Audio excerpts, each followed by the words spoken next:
Hey guys, welcome back to chapter 11. So what we're going to talk about in this chapter is we're going to talk about how intermolecular forces affect some of the properties that we observe.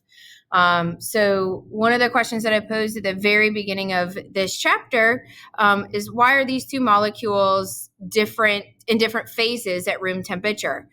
So both of them are isomers. They have the same number of atoms, the same molecular mass. They're just put together a little bit differently. So why is this a liquid at room temperature and why is this a gas at room temperature? So at the end of today's lecture, we'll be able to answer this question. The properties that we're going to talk about being affected by the intermolecular forces are boiling point, so at what temperature does something boil, surface tension, viscosity, and then in another video series, we're going to talk about vaporization, vapor pressure. So the first three will be in this video, and then I'll have another video for vaporization, vapor pressure. Before we can talk about the properties affected by intermolecular forces, I want to real quick just talk about the strength of intermolecular forces. So one of the things we're going to say is the stronger the intermolecular force, the higher or lower the boiling point. The stronger the intermolecular force, the higher or lower the surface tension is going to be. So before we can talk about the properties, we need to talk about, well, how do we measure the strength of an intermolecular force?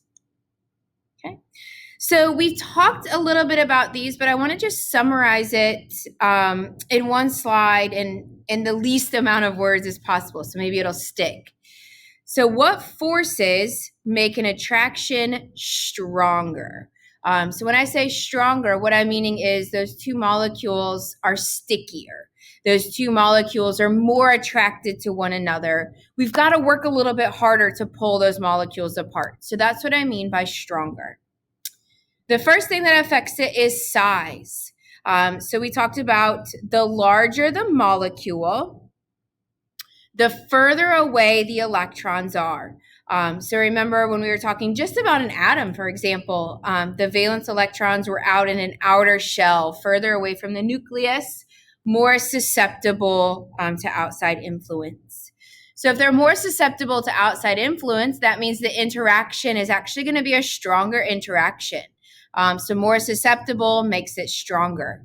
So to summarize this first statement, the larger the molecule or atom, more susceptible, stronger the force. Okay. We can also think about the size of the molecule as offering more opportunity for interactions. Okay, so if I have a little teeny tiny molecule that's like this, the opportunity for interaction is going to be smaller than if I have a big old molecule that looks like this. Okay, so the size of the molecule can offer more opportunities for interaction as well. So larger the molecule, more opportunity, stronger the force. That ties very closely into the shape. So for the shape, the larger the surface area, the more opportunity for interactions, the larger, stronger the interactive force. So that's where we looked at a sphere versus a long oval here. This has one opportunity for interaction, and this has multiple opportunities. Okay, so larger the surface area, more opportunity, the greater the intermolecular force, or the stronger the force is. Okay. And then lastly, we talk about polarity. So the difference or the dipole moment. So if we look at atom A attached to atom B, so I'm trying to keep this generic. If there's a large electronegativity difference here, that would be a more polar molecule or a larger dipole moment. This would increase the attraction with another molecule over here. So the higher or the larger the dipole moment, the stronger the interaction is going to be. Okay, so I try to keep these all moving one way. So larger, larger, larger, larger, larger, larger. You could also say the reverse is true. The smaller the molecule, the weaker the interaction. So you could look at it two ways. Okay. So these are the things that affect the force. So size, shape, and polarity. Now we're going to look at how these affect properties. The first property that we're going to look at is boiling point. So what is a boiling point? A boiling point of a substance is when it goes from the state of being a liquid to the state of being a gas. So going from a liquid to a gas. So as chemists, we think about the molecules. We look at the molecules. So if we think about the molecules in a gas, those molecules are very, very close together. Those molecules have have lots of interactions with one another, so they're attracted to one another, okay? If we think about a gas, those molecules are very far apart, little to no attraction. So to go from a liquid to a gas, we're going to have to break up those attractions. We're going to have to break up those interactions in order to free that molecule or release that molecule to be free to move around wherever it wants to go. So the way that we talk about breaking those interactions or breaking those attractions is we say we overcome the intermolecular forces. So those intermolecular forces are what are holding those particles together. And if we overcome those intermolecular forces, then we're allowed to change the state. Okay. All right. So intermolecular forces is kind of what dictates the boiling point here. So the stronger those molecules are attracted to one another. So the stronger the attractive forces or the stronger the intermolecular forces, the higher the boiling point is going to be. So if those particles are very, very attracted to each other, if those particles are, there's lots of interaction going on between those particles, we're going to have to add more and more energy in order to break that interaction. In this case, we're going to have to add more and more heat to break that interaction. So what that means is that substance is going to boil at a higher temperature. Okay, so we've got really, really strong interactions. We've got to add lots and lots of energy to break those interactions. So we're not going to see that substance boil until it's a really high temperature. Okay. So the higher the boiling point of a liquid, that tells me that the intermolecular forces must have been stronger. So let's look at an example, okay? So let's try to wrap our brains around this by looking at an example. So what we see here is the boiling points of a group of molecules. So what we have going on here, if I compare these molecules, all of them are attached to 4 hydrogens. So they all have that in common. All of them are attached to 4 hydrogens. What's different is this atom in the first position. So we go from carbon to silicon to germanium, to tin. So what we're doing here is we're keeping it all in the same family. So we're just going down the periodic table in group 6A. As we go down the periodic table, what do we know about the size of those molecules or atoms? Yeah, the size increases. So carbon is smaller than silicon, who's smaller than germanium, who's smaller than tin. So as we go down the periodic table, we're increasing in size, okay? So that's the first thing I'm going to write down. Oops. We're increasing the size. All right. So this chapter is all about intermolecular forces. So if we're increasing the size as we move down the periodic table, what is that also, or how does that affect the intermolecular forces? So increase the size, the larger the molecule, the stronger or the more intermolecular forces we're going to see, okay? So tin is more susceptible to outside influence, so it's going to be attracted to another molecule of tin a little bit stronger. With it being bigger, it's also going to have more surface area, more opportunity for interactions. So as we increase from carbon to tin, the size is going to increase, the intermolecular forces are going to increase. So if the intermolecular forces increase, what would we expect to happen to boiling point? We would expect the boiling point to increase. So something that has a higher intermolecular force is going to force us to put more energy in to break those attractions. So it's going to boil at a higher temperature. And that's exactly what we see here in this graph. So CH4 has the lowest boiling point, bigger molecule, higher boiling point. Bigger molecule, higher boiling point, bigger molecule, higher boiling point. Okay, so that follows exactly what we would have predicted. Okay.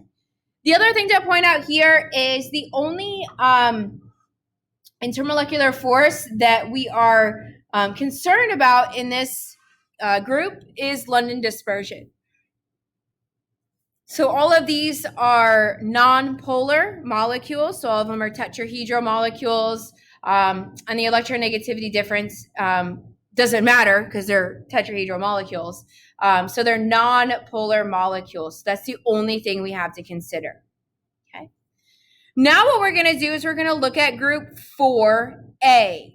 So we're going to do the same thing. We're going to look at group 4A, and we're just going to simply increase the size of these particles moving down 4A. And what we would expect is the same linear trend. So all of these are attached to 2 hydrogen atoms. And we go just down group 4A, sulfur, selenium, so on and so forth. Okay. So again, we see the same trend here. Smallest molecule, lowest boiling point. Bigger molecule, higher boiling point. Bigger molecule, higher boiling point. Okay. So what is the one atom in this group that I haven't depicted? Well, if I look at this group on the periodic table, it actually starts, so I'm looking at 4A, it actually starts with oxygen. So oxygen, sulfur, selenium, okay? So we have started here, we moved down the periodic table, it got bigger, boiling point went up. So where would you expect to see the boiling point with oxygen attached to 2 hydrogens? Well, if we were only considering the size of these molecules, we would expect it to be down here somewhere, right? So we would expect water to be a smaller molecule. So we would expect it to have a lower boiling point. But where does water boil? At what temperature? Didn't expect that to happen. So why in the world would a smaller molecule, H2O, have a dramatically higher boiling point? What do we know about the intermolecular force here? Yeah, hydrogen bonding, right? So here we've got London dispersion, London dispersion, London dispersion, okay? So when we're talking comparing apples to apples here, London dispersion to London dispersion, the size is what dictates the attractive forces here. But when we're not comparing apples to apples, when we're comparing apples to oranges, that hydrogen bond is going to trump this idea of size, shape, polarity. So because hydrogen bonding is a stronger intermolecular force, we're going to see a significantly stronger intermolecular force, which in turn gives us a significantly higher boiling point. So not something that we would have predicted, but if we think back through why it might be the case, it's pretty easy to see how hydrogen bonding would cause that boiling point to be significantly higher.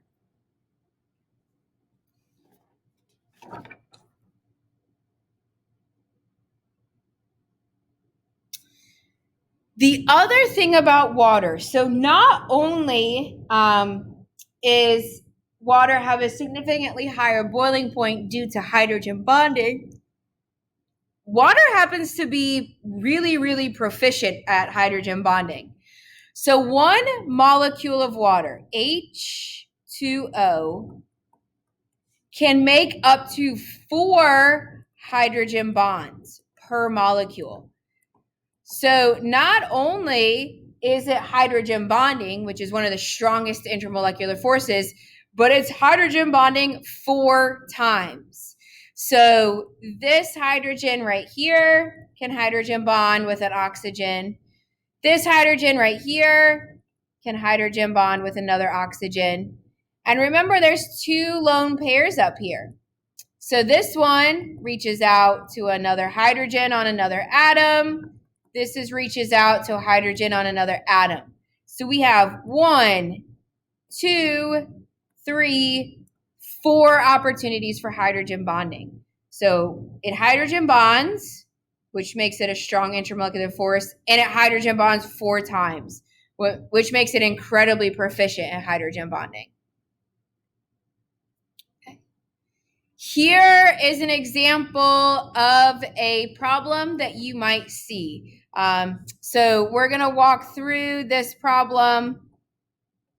Spell check here. We're going to walk through this problem together and see if we can rank the following. So rank the following based on an increase in boiling points. Okay.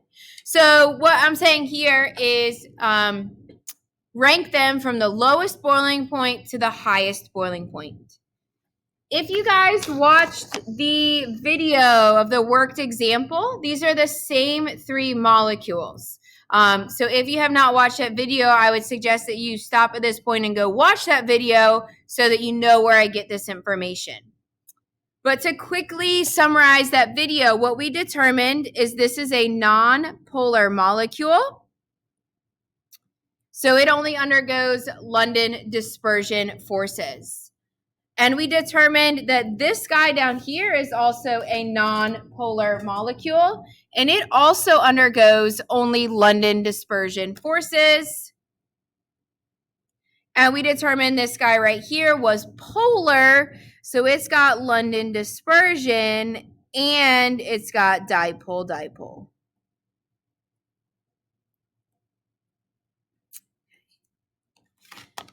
So if I'm going to rank the following based on increasing boiling point, so let me think. If I increase the boiling point, that means it's going to have the strongest intermolecular force. Okay, so highest boiling point is going to have the strongest or the highest intermolecular force. So we can determine that now. Which one of these is going to have the highest boiling point? Yep, this guy right here. So the highest boiling point is going to be CH3Cl. Oops. So this is going to be the highest. Okay. So I'm just going to cross that off because I've used it. Well, how do I rank the other 2? So the other 2 are both London dispersion. So they feel the same type of intermolecular force. So how can I determine which one's going to have a higher boiling point or a lower boiling point? Well, since they're in the same category, we're comparing apples to apples. Now we need to go back and think about size, shape, polarity. So any of those would get us to the correct answer. We determined the size of these in that worked example video. So we determined that the molar mass for CO2 is roughly 44 grams per mole.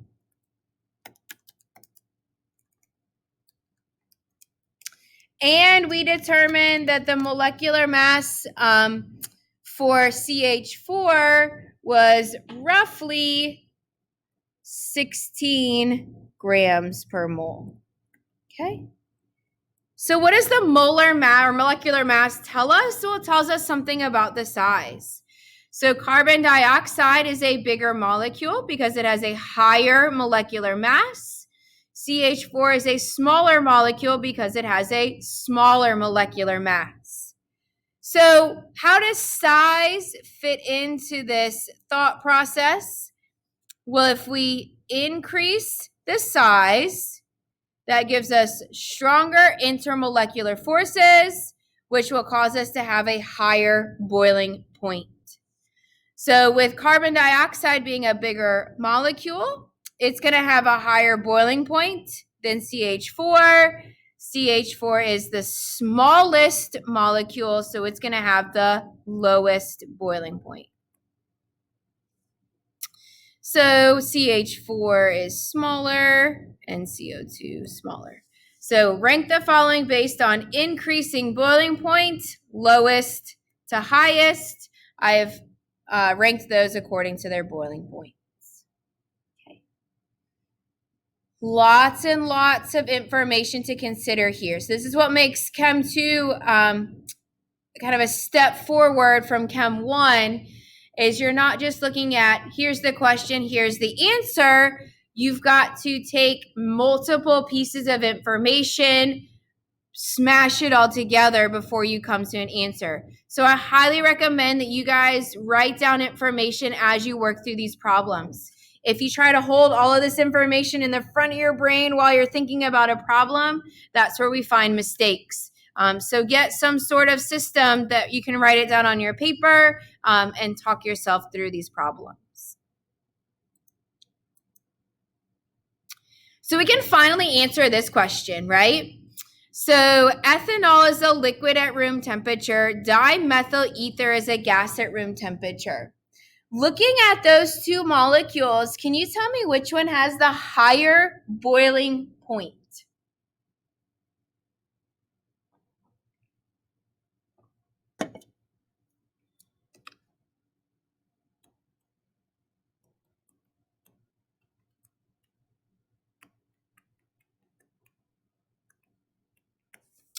Okay.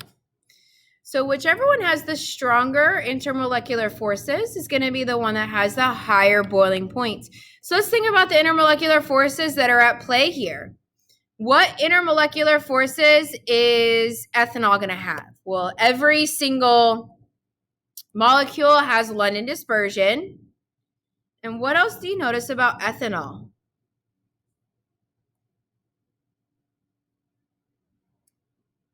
Yeah, what is that guy right there?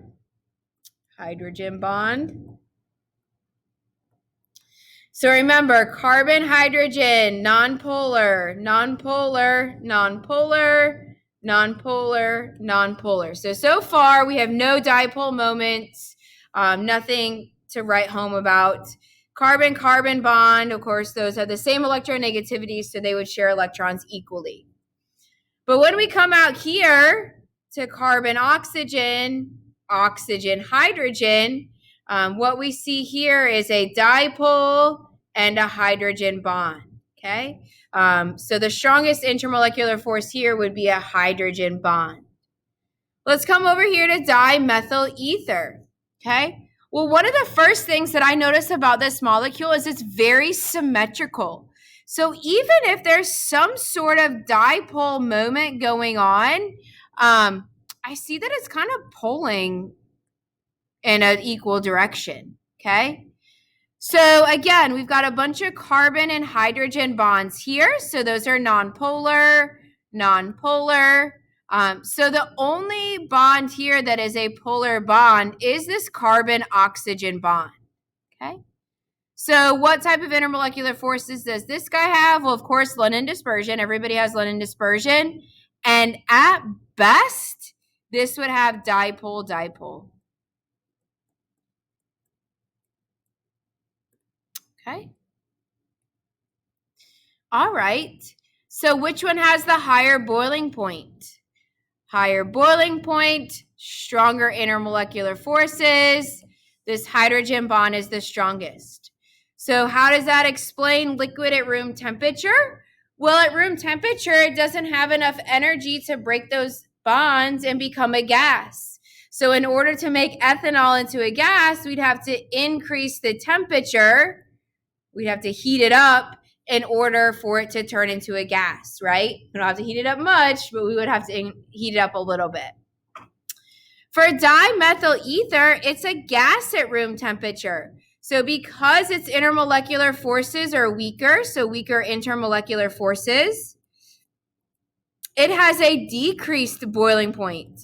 So if we look up the boiling point for dimethyl ether, the boiling point would be below room temperature. So essentially, when it's at room temperature, it's already boiling, right? So if we wanted this to become a liquid, we would have to cool it way down. So its boiling point is well below room temperature. Okay. So finally, we were able to answer our question here. So that is boiling point and intermolecular forces. What we're going to talk about now is surface tension and viscosity. We're going to take the same logical approach to both of these as we did the boiling point. So we're going to think about intermolecular forces, stronger or weaker, and then how does that affect the property? First, we need to figure out what surface tension is. Surface tension is the property of liquids that results from the tendency to minimize their surface area. So liquids want to have the smallest surface area possible. Why? Great question. So if we look at this liquid right here, everything in chemistry is about stability. So everything we do in chemistry is to gain stability, to lower our potential energy. Looking at a liquid, the molecules that are in the middle of this liquid, so underneath the surface, have a lower potential energy. So because these molecules are interacting with so many friends around them, those interactions lowers the potential energy, and these guys are a little bit more stable. They have their friends to lean on. The molecules that are at the surface don't have as many friends to lean on. So these guys are higher in potential energy, okay? They're more susceptible to something crazy happening. So high potential energy on the surface, low potential energy in the middle.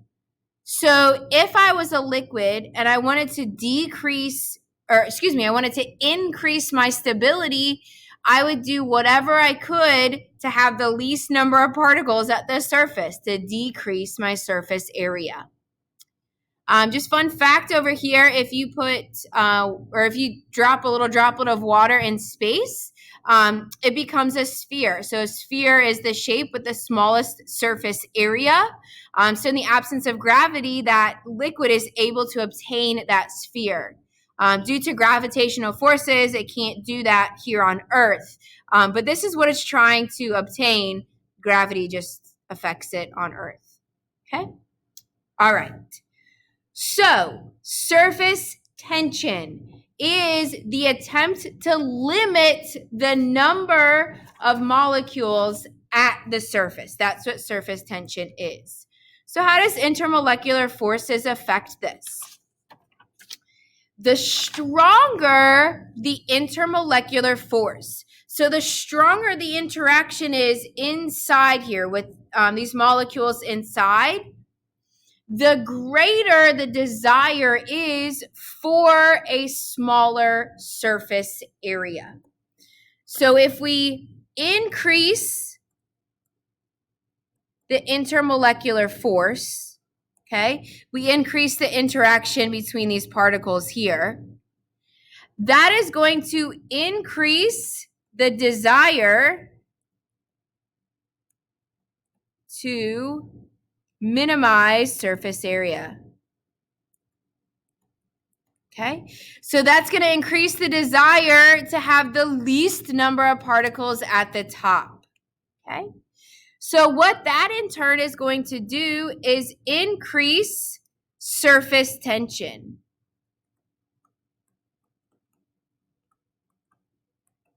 Okay, so the particles at the surface are going to have a very strong desire to pull into the middle. So what we're going to see is the surface tension is going to be very, very high. Those particles are going to be moving to try to get away from the surface. Okay, so the greater the intermolecular force down here, the greater desire we have to minimize the surface area. That's going to give us a higher surface tension. Okay. You can think of it as a greater difference in energy from this surface molecule and this molecule that's in the middle. If that's a really big energy difference, this guy's going to try really hard to dive into the middle of that substance. Okay? Increase intermolecular forces, increase the desire to minimize the surface area, increase surface tension.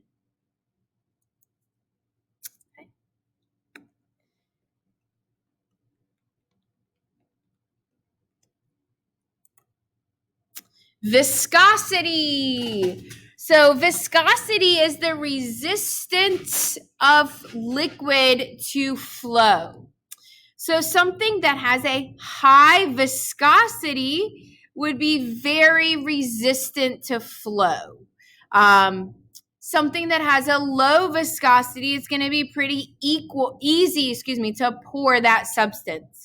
So the silly analogy that I use here is Jell-O.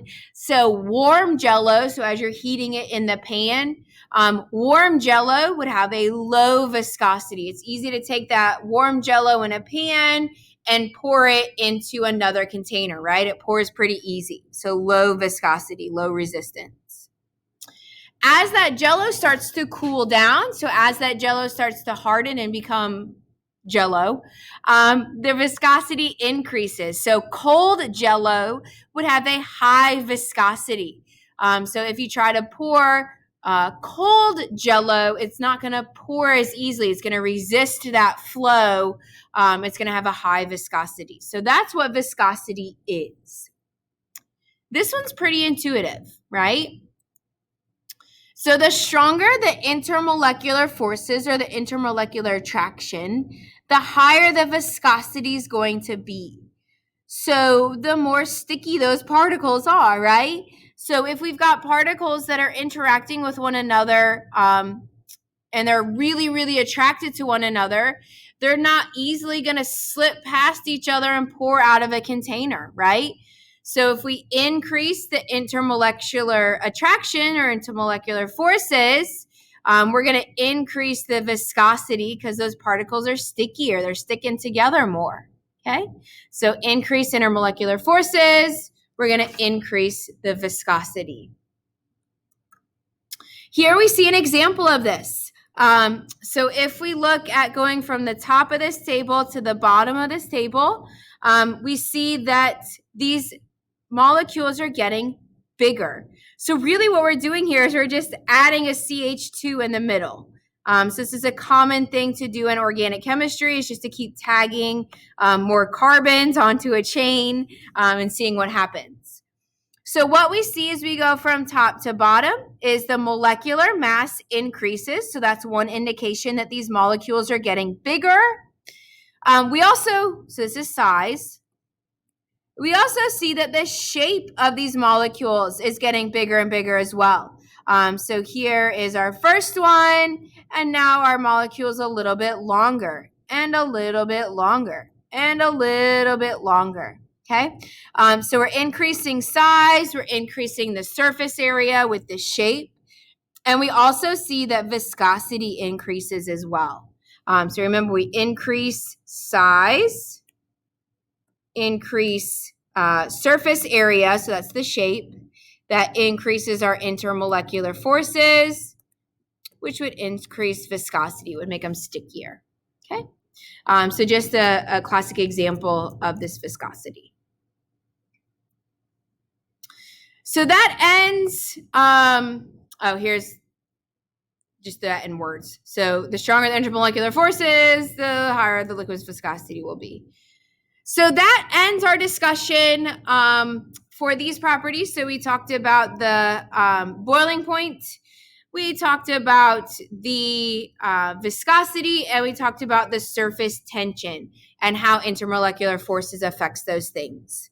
In the next video lecture, I'm going to talk about vaporization, vapor pressure, and how that is affected by intermolecular forces. I hope you guys found this helpful.